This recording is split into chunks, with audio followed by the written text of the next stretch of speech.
I want to begin by saying a special thank you to the congregation here for allowing me the opportunity to speak. Our text tonight is going to come from the book of 2 Samuel, the 24th chapter. And while you turn there, let me kind of set the stage a little bit for our lesson. I'll begin by saying this is not an easy topic. This is not something that I feel like I have all or even most of the answers on, but it's something that I hope we can all draw a little bit of encouragement from. There are things in the Bible tonight that are difficult, that are hard, pure and simple. There are things that we, in our finite human minds, can't wrap our heads around. But then there are also things that seem simply unjust, things that we see God Himself doing and we think, how could God do that? Our text is one of those passages. Verse 1 of 2 Samuel 24, again the anger of the Lord was aroused against Israel. And he moved David against them to say, go, number Israel and Judah. So the king said to Joab, the commander of the army who was with him, now go throughout all the tribes of Israel from Dan to Beersheba and count the people. Now this might seem like an odd verse, but remember that God had given Israel very specific instructions. They were to rely on Him. They were to trust Him and His might, not their own strength of number. So skip down to verse 10 and we'll see the conclusion. And David's heart condemned him after he had numbered the people. So David said to the Lord, I have sinned greatly in what I have done. Verse 11, and the word of the Lord came to the prophet Gad, David's seer, saying, go and tell David, thus says the Lord, I offer you 3 things. Choose one of them for yourself that I may do it to you. Verse 13, shall 7 years of famine come upon you in the land? Or shall you flee 3 months before your enemies while they pursue you? Or shall there be 3 days of plague in your land? Now, this is a part of the Bible that I find a little bit difficult to swallow. Because what we have here seems to be God as the one who is mad.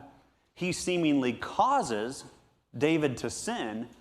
And then to top it all off, he punishes the entire nation for something one man had done. And thousands of people lost their lives because of this. How is that right? How is that fair?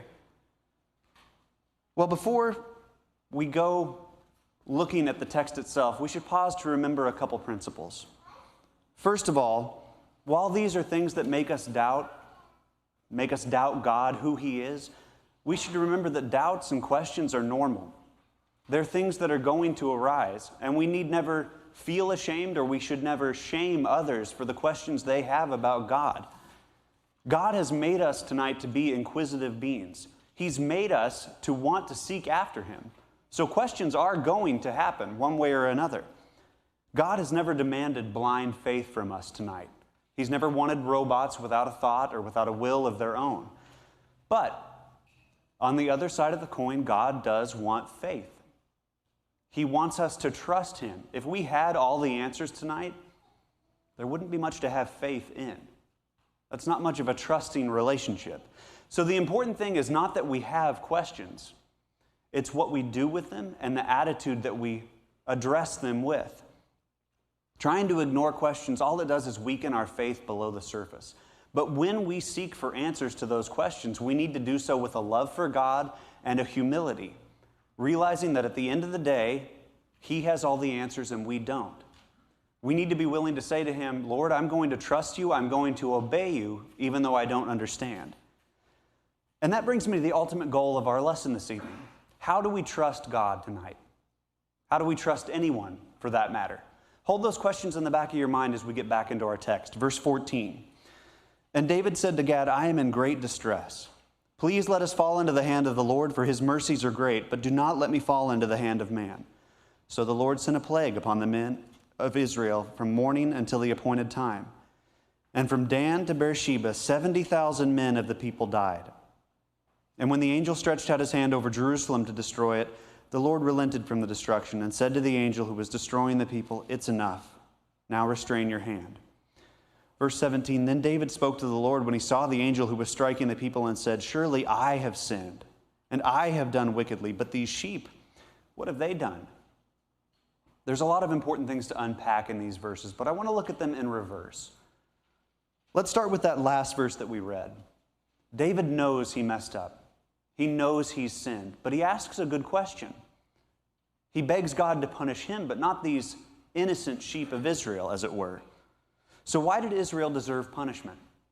First and foremost, there's a concept we all need to remember. Romans 3:23 and Romans 6:23. Now the first says that all have sinned and fallen short of God's glory.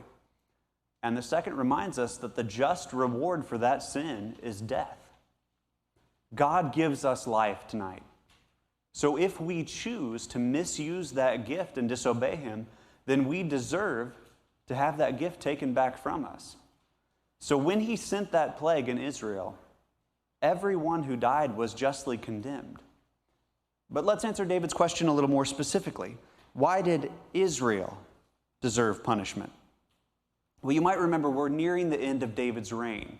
And just a few chapters earlier in the book of 2 Samuel, he had dealt with several pretty severe rebellions. Nearly the entire nation had turned their back on him, and in doing so, they turned their back on God. This was a great sin, one that God never seemingly punished them for. But that yields a problem in my mind. Now, maybe these people deserved what they got, but it doesn't seem like God is punishing them for the sin of rebellion. It seems like they're being punished for David's sin, and any other sin is just a happy coincidence thrown alongside. So how is that right? How did God do the right thing? How is that fair? And I'll be honest, I don't have the answer for that tonight. I have nothing that I can say in this text that would give us a sense of, oh, okay, that's why God did that. We can feel safe. We can move on. And even if I did have an answer, anything I would say is just my own thought or speculation. The Bible does not give us that answer. So how can we possibly come to terms with a text that seems to leave us in the dark like this, in a very dark place? Well, I mentioned we're going in reverse, so let's continue to back up. Even in the midst of this terrible judgment, we come across another portion of God's character. Verse 16, God's mercy and his love. And when the angel stretched out his hand over Jerusalem to destroy it, the Lord relented from the destruction. Now, this verse indicates that God stopped the plague before the required time. He had every right. He was completely justified if he chose to continue that destruction. But when he saw that plague approaching Jerusalem, when he saw the devastation it was causing, he couldn't bear to continue it. This is a God who is grieved by sin, who is grieved by the consequences that his justice demand that he inflict. This is not a God who relishes punishment. God's righteousness demands justice, absolutely. But his love relentlessly seeks to grant us mercy at every turn. And that brings me to the last point in this section of verses. Look at David's request in verse 14. Please let us fall into the hands of the Lord, for his mercies are great. David had so much faith in God that he would rather God himself choose his own punishment than he had faith in any other human in the country. How did David get that faith? How could David know? How could he say God's mercies are great? And quite simply put, I think it's because David knew God, and he knew him well. We develop a trust of someone by getting to know them. David had spent time with God, countless hours, praying to him, thanking him for his mercies, praising him for his greatness. This man wrote half the book of Psalms.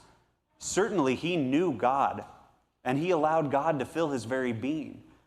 That knowledge of God then blossomed into a great trust for God. So we too tonight are going to have to spend time with God if we want that faith.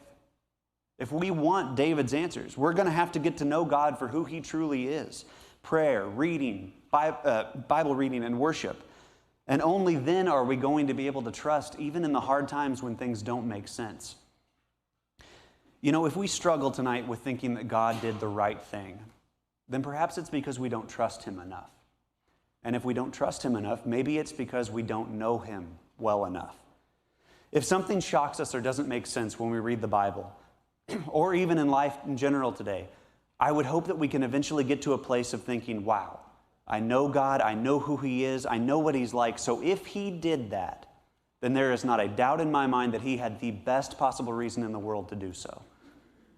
And that's hard, because we may never get to know what God's reason was. But if we know the God who holds the answers, Even when we don't have the answers, we can find a trust that he's done the right thing. Amen. For the last bit of time that we have, I want to present to you two case studies of God. Two scenarios that I think hopefully help us to get to know him just a little bit better and maybe shed some light on this story in 2 Samuel that seems so harsh. How about Genesis 16, the story of Sodom and Gomorrah? Now you may think, how in the world does that showcase God's character? But think about this. These are cities, thousands of people who as a group are willing to violate and murder innocent people that just happen to wander into their midst. This is about as evil as you can get. And yet remember what God said to Abraham in Genesis 16? 10 people. If only 10 people are found amidst thousands, I'll spare them all. You want to talk about unjust and unfair. How could God allow such horrible things to continue simply because of 10 people? But that is the love and the mercy of the God we serve. That is the God that David served in 2 Samuel. So you see, once we begin to know God deeper, it gives us a faith, a trust that surely he's made the right decision. James chapter 1 and verse 17 shows us that God doesn't change. It's the same God through every story. And the New Testament has just as many examples. John chapter 8 comes to mind. Now this is a story of a woman caught in the act of adultery. She was justly condemned. She was caught in the very act. How could a righteous God not condemn her? It was his law that she broke. But Jesus takes a completely different approach. Also, if he didn't condemn her, how could God's people feel safe that he was going to truly uphold righteousness and eventually punish sin and give them the justice that they deserved? But Jesus gets to true justice by condemning the self-righteous. Now, he doesn't sweep her sin under the rug, but he's still a loving God. Verse 10, and Jesus said to her, neither do I condemn you. Go and sin no more. That's the same God David served. That's the same God we serve. So when he himself punishes someone, how can we doubt that it was just? God is long-suffering. So for him to truly condemn someone, I believe he knows their hearts, and I believe he knows there was no other option. Else, how many examples do we have of him waiting as long as it took so a sinner could come to repentance? The God of the Bible has always shown love and mercy. He's just, absolutely. But he's still a God of love. Psalm 145, verses 8 and 9. The Lord is gracious and full of compassion, slow to anger and great in mercy. The Lord is good to all, and his tender mercies are over all his works.